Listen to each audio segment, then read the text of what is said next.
अब ये हुआ, अगर आज 370 धारा हटके कंट्रोल हुआ है तो पहले की पॉलिटिकल पार्टियां जिन्होंने राज किया वो इस सब जवानों की शहादत, कश्मीरी पंडितों का प्लान, कश्मीरी पंडितों का कत्लेआम, कश्मीरी पंडितों की बाहू बेटियों की इज्जत, वो पॉलिटिकल पार्टियों के नेता थे, वो जिम्मेदार थे। कांग्रेस बुरी नहीं थी, कांग्रेस के नेता बुरे थे। कांग्रेस ने आज जो बर्बादी का कारण यही हुआ जो आज सामने पिक्चर पे दिखाया जा रहा कि कत्लेआम, फिर भी बड़े बड़े चैनलों के अंदर कांग्रेस के नेता कह रहे ये गलत है, ये गलत है, ये और बर्बादी कांग्रेस की करेंगे। सवाल हिंदू, सिख, मुसलमान, ईसाई का नहीं, सवाल इस भारतीय का है। 6 साल के अंदर भारतीय जागा है, 6 साल के अंदर आतंकवाद को समाप्त हुआ है, 6 साल के अंदर 370 धारा हटी है, हिंदुस्तान मजबूत हुआ है। पर किसी हिंदू भाई ने किसी सिख को नहीं मारा, किसी खालिस्तानी को नहीं मारा, किसी आतंकवादी को नहीं मारा। उसके हाथ में कृपान नहीं थी, उसके हाथ में बंदूक नहीं थी, उसके हाथ में तरचूल नहीं था।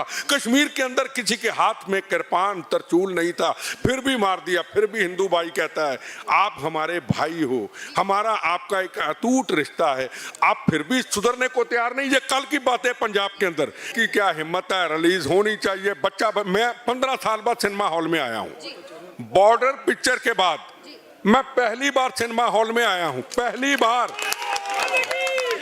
की बात कहूंगा, आतंकवादियों को तो एक्सपोज किया पर नेताओं को एक्सपोज नहीं किया जो इनके जिम्मेदार थे। उन नेताओं को, उन पॉलिटिकल पार्टी के लीडरों को, मलिक को तो कई डिबेटों में भगा चुका हूं। ये आतंकवादी थे, पाकिस्तान आईएसआई के एजेंट थे, पाकिस्तान के टुकड़ों पे पलने वाले थे। हमारी जमीन की मातृभूमि का नमक खा करके उसको हराम करने वाले ये लोग थे, ये तो कातिल थे। और बेटा साहब, अभी अभी जहां तक मैं हूं यहाँ पे पीवीआर है और आप फिल्म देख के आ रहे हैं द कश्मीर फाइल्स। कैसी फिल्म लगी सर आपको? मैं अभी कुछ बता नहीं पाऊंगा। बेटा साहब, मैं आपसे 10 मिनट रोकूंगी। मैं जानना चाहूंगी कि इस फिल्म में ऐसा क्या है जो सबको देखना चाहिए। इसमें मैं समझूंगा कि इस भारत की असली हकीकत क्या है। इससे सबसे पहले जो इनके पीछे कातिल थे, आतंकवादी तो कातिल थे, पाकिस्तान आईएसआई तो कातिल है, पर कश्मीर की बर्बादी की नींव किसने रखी वो नहीं दिखाया गया।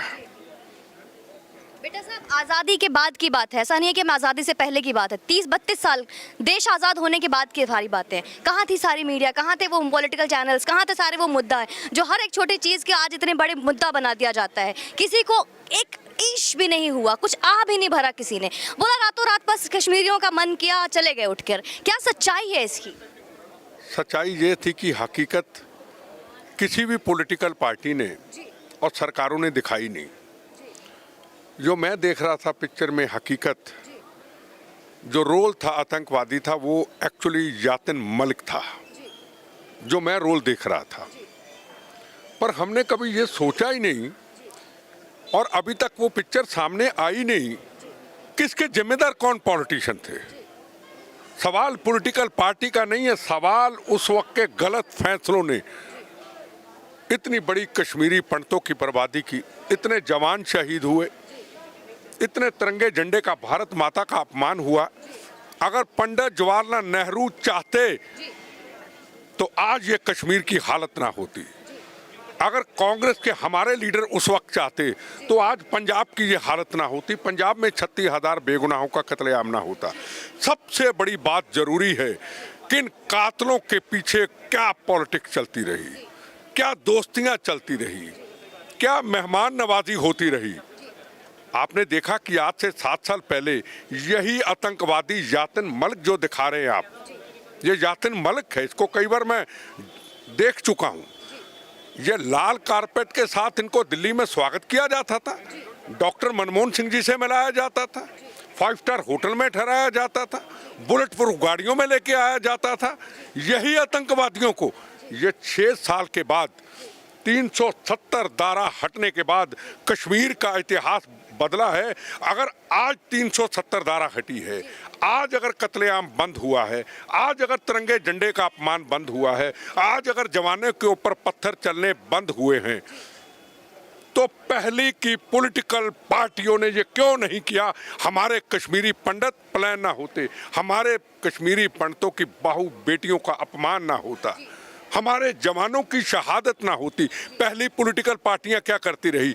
हमारे खून पसीने का पैसा, हमारे टैक्स का पैसा ये कश्मीर में आतंकवादियों को हल्लाशेरी देने के लिए देते रहे कि आप बेगुनाहों का कत्लेआम कर दो, आप जवानों पे गोलियां चला दो, आप कश्मीरी पंडितों को घरों से निकाल के उनकी बाहू बेटियों के ऊपर गोलियां चला दो।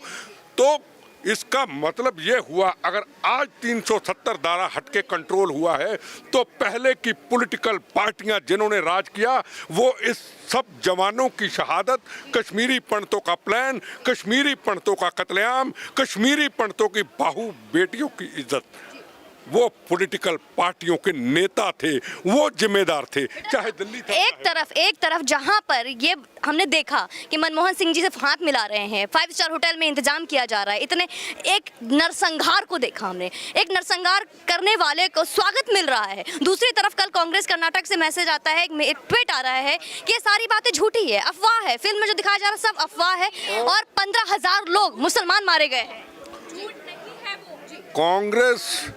कांग्रेस पार्टी की बर्बादी, वो कांग्रेस जिसने देश को आजादी लेके दी, उस कांग्रेस के अंदर बाबा साहब अम्बेडकर भी थे, सुभाष चंद्र बोस भी थे, सरदार पटेल भी थे, जिन्होंने आजादी लेके दी।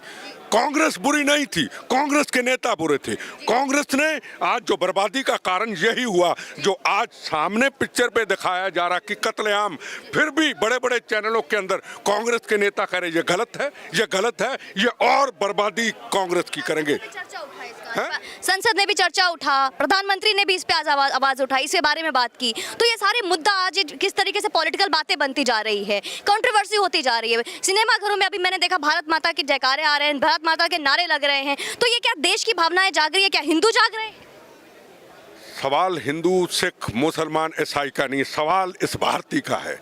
6 साल के अंदर भारतीय जागा है, 6 साल के अंदर आतंकवाद को समाप्त हुआ है, 6 साल के अंदर 370 धारा हटी है, हिंदुस्तान मजबूत हुआ है। पर ऐसी पिक्चर लाना, यह हमारे देश के लोगों के अंदर जागृति, क्या मेरा एक सवाल है हिंदुस्तान की पॉलिटिकल पार्टियों से, हिंदुस्तान के पिक्चर बनाने वालों से, क्या पंजाब के अंदर जो 36,000 बेगुनाहों का कत्लेआम हुआ, हजारों बहनों के सुहाग उजड़े, हजारों बच्चे यतीम हुए, खून की नदियां बही गई, वहां भी तो यही था कि हिंदू है, सेकुलर सिख है, पंजाब छोड़ के चले जाओ, नहीं तो इसी तरीके से गोलियों का निशाना बनाएंगे। और पंजाब में बनाया, बसों से ट्रेनों से निकाल करके जो हिंदू भाई थे एक लाइन में खड़ा करके इसी तरीके से जो लास्ट सीन देखा गया, गोलियों का निशाना बना दिया गया। जो हमारे जैसे सिख थे जो कहते खालिस्तान ना कभी बना था ना कभी बनने देंगे, बनेगा तो गंदी नहरी तरह हमारी लाशों से गुजर जाएगा, हमारे शरीरों पे बम चलाए, इसलिए चलाए कि हम अपने आप को भारतीय कहते हैं। ये सबसे बड़ा कारण है कि हिंदुस्तान की पॉलिटिकल पार्टियां जिन्होंने राज किया, वो तस्वीर हिंदुस्तान की जनता के सामने आनी चाहिए कि उनके कारण कश्मीर के अंदर कश्मीरी पंडितों को जाना पड़ा, कश्मीर के अंदर, पंजाब के अंदर 36,000 बेगुनाहों का कत्लेआम हुआ। अकेला कश्मीर नहीं, अकेला कश्मीर नहीं, पंजाब भी उसके साथ है। क्या कश्मीर की तरह पंजाब की भी जब पिक्चर ऐसी बनेगी, 36,000 लोगों का शहीद हो जाना, जिसमें 19,000 हिंदू भाई शहीद हुए, 19,000। वहां भी किसी हिंदू भाई ने किसी सिख को नहीं मारा, किसी खालिस्तानी को नहीं मारा, किसी आतंकवादी को नहीं मारा। उसके हाथ में कृपान नहीं थी, उसके हाथ में बंदूक नहीं थी, उसके हाथ में तरचूल नहीं था। कश्मीर के अंदर किसी के हाथ में कृपान तरचूल नहीं था, फिर भी मार दिया। फिर भी हिंदू भाई कहता है आप हमारे भाई हो, हमारा आपका एक अटूट रिश्ता है, आप फिर भी सुधरने को तैयार नहीं। ये कल की बात है। पंजाब के अंदर क्या नारा लगता है दीप संधू की संस्कार के ऊपर, गीता को बुलाना होगा, खालिस्तान बनाना होगा, इनकी ऐसी की तैसी। खालिस्तान ना कभी बना था ना कभी बनने देंगे। आज भी वो आग कश्मीर से निकली, आप पंजाब में आग आप जा रही है। केजरीवाल की सरकार बनते ही खालिस्तान को लाना होगा। जैसे ही अभी आप तरीके से आम आदमी पार्टी की सरकार बनते ही खालिस्तान को दोबारा लाना और जिंदा करने के नारे लग रहे हैं खुले पंजाब में, क्यों, क्या वजह है? देखो एक बात है, अभी पार्टियों की बात ना करें, ये तो दीप संधू की बात है, इलेक्शन के दौरान की बात है। उस वक्त कोई सरकार नहीं बनी थी, उस वक्त नारे लगे दीप संधू के ऊपर। तो क्या वजह है कि द कश्मीर फाइल्स की मूवी बनते ही पूरा लेफ्ट इकोसिस्टम में तहलका मच गया है? आखिर क्यों ये पूरा बॉलीवुड हो या पूरा लेफ्ट इकोसिस्टम हो, सब पूरा कर्नाटका से केरल से लेके बंगाल तक हर जगह का ये जितने भी पीवीआरस हैं, हर जगह मना किया जा रहा है कि फिल्म रिलीज नहीं होनी चाहिए, नहीं चलनी चाहिए। इनकी क्या हिम्मत है, रिलीज होनी चाहिए। मैं 15 साल बाद सिनेमा हॉल में आया हूँ, बॉर्डर पिक्चर के बाद मैं पहली बार सिनेमा हॉल में आया हूँ, पहली बार। भावुक हो, आप भावुक हो रहे बेटा साहब, क्या वजह थी इस फिल्म में? ऐसा क्या देखा आपने जो भावुक हो? मैं पता नहीं आपको इतना कैसे बोल लिया, इन लोगों को देख करके मैं बोल नहीं सकता, पर एक मिनट, मैं एक ही बात कहूंगा आपको,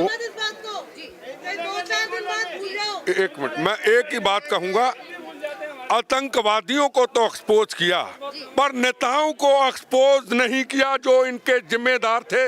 उन नेताओं को, उन पॉलिटिकल पार्टी के लीडरों को आजादी के बाद से लेके आज तक हिंदुस्तान का पॉलिटिशियन एक्सपोज होना चाहिए देश की जनता के कारण कि इनके गलत फैसलों से, इनकी गलतियों से कश्मीरी पंडित और पंजाब के अंदर 36,000 बेगुनाहों का कत्लेआम हुआ। वो तो असलियत आई नहीं जिस दिन हिंदुस्तान के वो पॉलिटिशियन इस दुनिया में रहे या नहीं रहे, हिंदुस्तान के लोगों को पता चलेगा कि पॉलिटिकल टेररिज्म क्या होता है। एक होता गोलियों बम्बों का आतंकवाद, एक होता पॉलिटिकल टेररिज्म, पीछे से इशारा। जिस तरीके से देखा गया, एक कलेक्टर एक सीएम को कहता है ये गलत हो रहा है और उसको सामने वो आतंकवादी यातन मलिक जैसा मिलने आता है, इसको कहते हैं पॉलिटिकल टेररिज्म। चुप बैठे रहो और इशारा करो, बेगुनाहों का कत्लेआम कर दो। बेटा साहब जी, आप कोई सवाल पूछना चाहते हैं? कम्युनिटी को तब तक नहीं मिलेगा जस्टिस जब तक पॉलिटिकल पार्टीज, आप लोग, मेरी सबसे गुजारिश है, I am the first generation after 90s, my father is here, he has seen the militancy. जिस के मन में अगर 1% भी शक है कि ये सब फॉल्स है, नहीं है ये फॉल्स, बिल्कुल नहीं है, ये बिल्कुल फॉल्स नहीं है। जो है ना इसमें बेटा साहब क्या न्याय मिलेगा? कश्मीरी पंडितों को न्याय मिलेगा?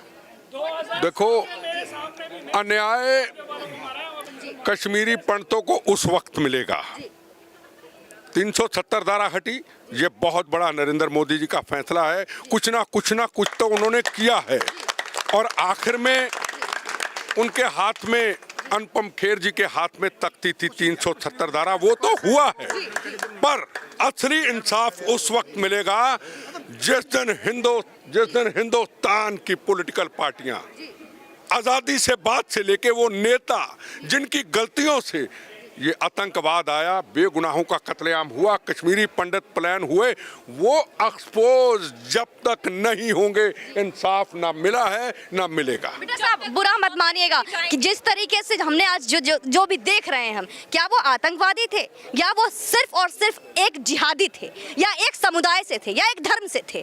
क्या कहना चाहेंगे आप? मैं मतलब नहीं समझा आपका। मतलब साफ कहना चाहूंगी, क्या वो सिर्फ और सिर्फ एक समुदाय, एक कौम मुस्लिम थे जिन्होंने ये हरकत की जो आज उसे आतंकवाद का नाम दिया जा रहा है? अरे ये यातन मलिक को तो कई डिबेटों में भगा चुका हूँ। ये आतंकवादी थे, पाकिस्तान आईएसआई के एजेंट थे, पाकिस्तान के टुकड़ों पे पलने वाले थे, हमारी जमीन की मातृभूमि का नमक खा करके उसको हराम करने वाले ये लोग थे। ये तो कातिल थे। इन कातलों का हशर अब रोज देखते, एक गोली पाकिस्तान से चलती हम 100 चलाते, रोज मार मार के इनको फेंकते हैं, इनका यही हशर करेंगे। बेटा साहब आखिरी क्या संदेश, आखिरी संदेश क्या देना चाहेंगे इस फिल्म को देखने के बाद या जो उन्होंने नहीं देखा उनके लिए? मैं देश की जनता को यही कहना चाहूंगा कि 370 धारा 70 साल की कैंसर की बीमारी को, मैं किसी पार्टी से नहीं हूं, मैं पुराना कांग्रेस ही रहा हूं, जिस योद्धे नरेंद्र मोदी और अमित शाह ने उखाड़ करके फेंका, ना गोली चली ना बम चला, हमारा उनको सैल्यूट होना चाहिए और एक पूरा मैं मीडिया को और पूरा पिक्चर बनाने वालों को कहूँगा कि अब आगे आए, अगली पिक्चर पंजाब के ऊपर बने और पूरे देश के जो पॉलिटिशियन पुराने रहे जिनकी गलतियों से ये आतंकवाद आया उनको एक्सपोज करें, वही मैं कहना चाहूँगा। बहुत बहुत धन्यवाद।